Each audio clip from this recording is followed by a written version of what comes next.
let's talk about a few things. I posted a story this week.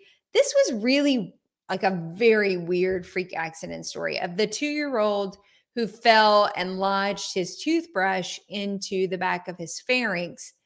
Fast forward, he even saw his dentist. The dentist looked at the injury. It seemed unremarkable. The parents removed the toothbrush from his pharynx, also seemed unremarkable. They didn't seek attention that evening. But fast forward 48 hours later, he was in stroke like conditions. He presented with limited movement in his limbs. He had cognitive impairment, etc. So a battery of tests forward, it's all now linked back to that particular injury that happened to the pharynx. Super fascinating. I would put that in the very unique category of things you may ever run into in your own practice, but definitely one to file away in the memory bank for, I don't know, being dismissive of things that don't fit in a box. Another interesting story that came out this week actually came out in the Journal of American Dental Association, a revision of the guidelines for protection for radiography. And I think this one is a really interesting study, and I definitely am going to post it.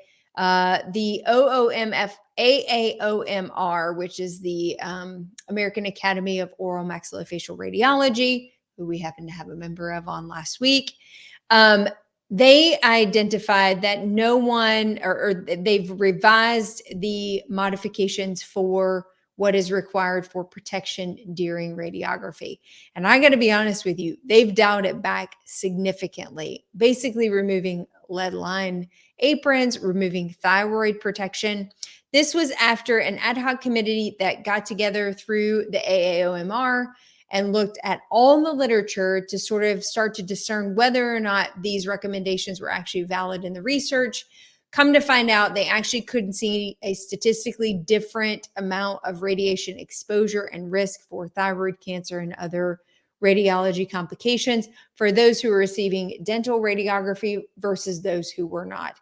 And so with that, and with a compilation of the data review, they have now started to really dial back the requirement. And I think, for a long time, it's been, part of the recommendation to remove thyroid collar, particularly for pans, et cetera, was the increased risk of retakes, needing to take the image again because you got the thyroid collar ended up showing up in the pan or something like that, and he needed to retake it. And that was one of the justifications. But this particular literature that's coming out is a compilation of literature review, basically saying that there is no statistical significance in those who protect versus those who don't. What does this mean for the private practitioner? I think it's like anything else, the antibiotic prophylaxis, et cetera. You're likely still going to have the lead line aprons in your office. You may choose when you want to use it or not. You may educate patients on what the current literature would suggest. But at the end of the day, as Tom Viola so eloquently said last week, is that going to be the sword that you die on if a patient's very adamant about a thyroid collar, et cetera? But it's definitely worth noting. It's worth being aware of because other colleagues may bring it up, and consumers, if they had access to this information, might also cite these updated revisions. And so we'll post that on the Facebook page so that you can reference it for your education and also maybe for the education of your team members as well.